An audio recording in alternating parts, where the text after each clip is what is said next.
Punta na po tayo sa impeachment, mga kababayan. At ito nga po, no, nandito na, ay grabe ha, meron pa akong bagong narinig na pangalan, no? Oo. Sino ba yon? Nilagay ko diyan sa ano natin, sa title natin eh.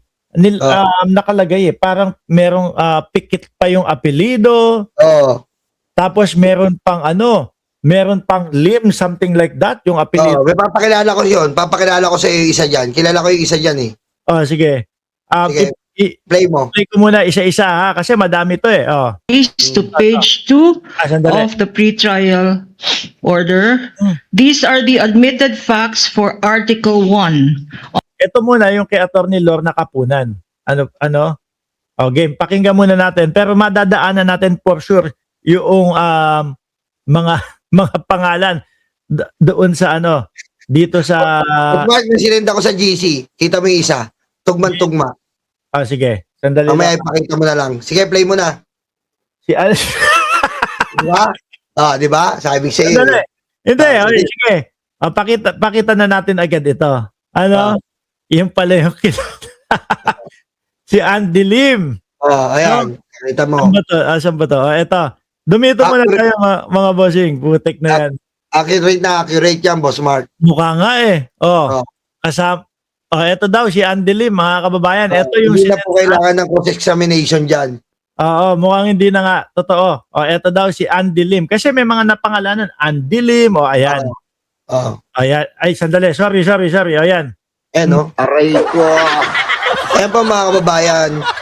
Ito po. Bilang patas na pamamayag at katotohanan, kami po ni Boss Mark Ramos, nakikita niyo naman po. Kitang-kita po natin kung saan po napunta ang ating confidential funds. Ayan po, kitang-kita nyo kay Andy Lim. Ayan po mga kababayan. Diba? Accurate na accurate eh. Nakita mo ba? Hindi mo makita oh. Bakit? Andy Lim.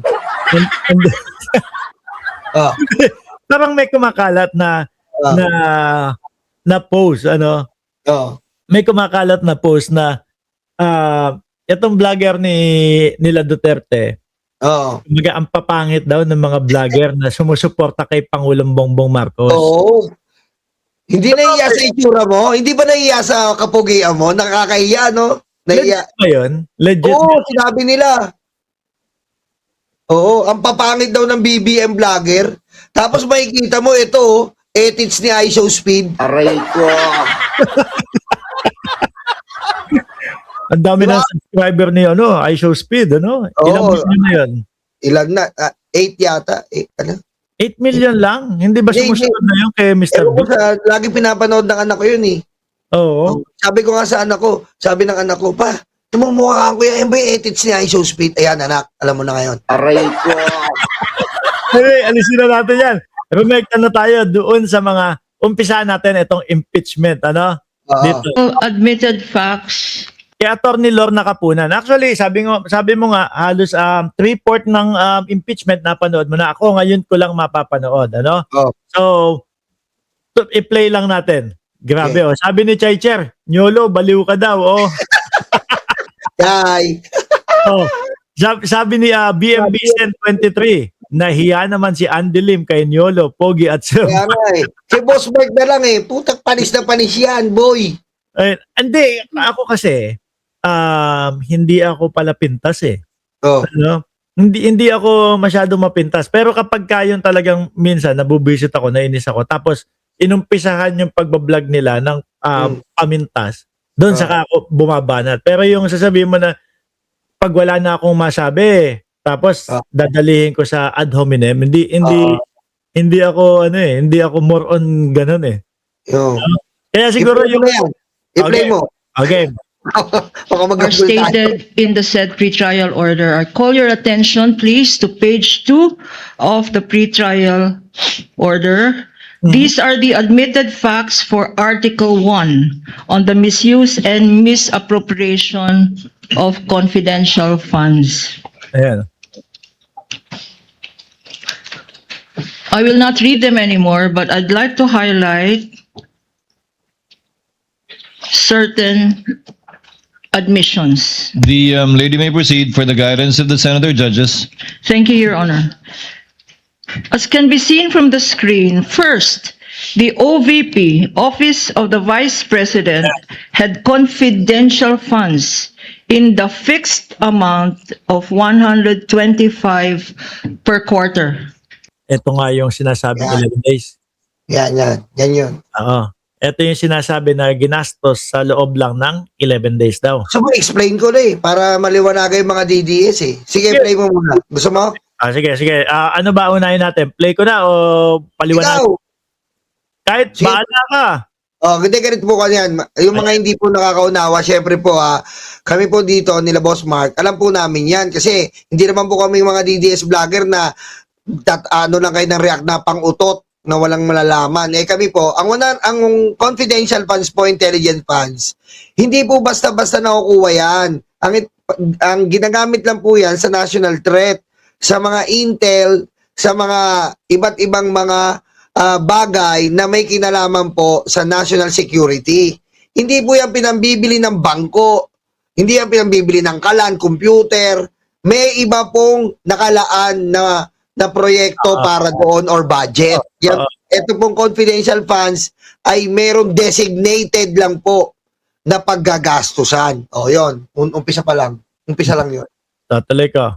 Go. The first Ay, sandali. Nandito yung kaibigan mo, si Rodrigo Duterte. Oy!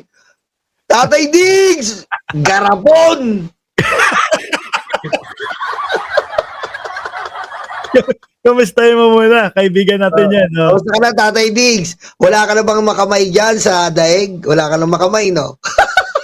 Okay, tuloy ka ha. quarter of 2023 is February 6 to March 29, 2023. For the second quarter of 2023, that is April 25 to June 30, 2023. And for the third quarter of 2023, which covers the period July 14 to September 30, 2023. Fixed amounts per quarter of 125 million. You're referring to paragraph numbers 2.5, 2.6, and 2.7, Council. Yes, Your Honor. Pero ikaw ba, may narinig ka na napaliwanag sa side ng depensa, sa side nila BP Sara kung paano nila ginastos ito? Wala. Ang sinasabi nila dyan, magulo nga eh. Nung una, sinasabi nila, meron Mary Grace Piatos. Oo, yung sabi nila. Pangalawa, nagbago na naman ang isip ni Sara. Actually, wait. Kasi yung mga Mary Grace Piatos, Kokoy Villamin, yung mga Jukes de Asim, galing sa OBP at galing sa DepEd yun eh. Isinabit nila yun na yun yung resibo na sinasabi nila na pinagbilan ng impormasyon doon sa mga tao na yun. Yun eh, di ba? Tapos iba na naman ngayon. Hindi, di pa. Tapos nag-twist yan dahil sabi niya, yung confidential funds, pinang-imbestiga ko kay Saldico. Tatanda mo yon? Kay Saldico? Oo, dumating pa yun sa point na gano'n, nag-twist na.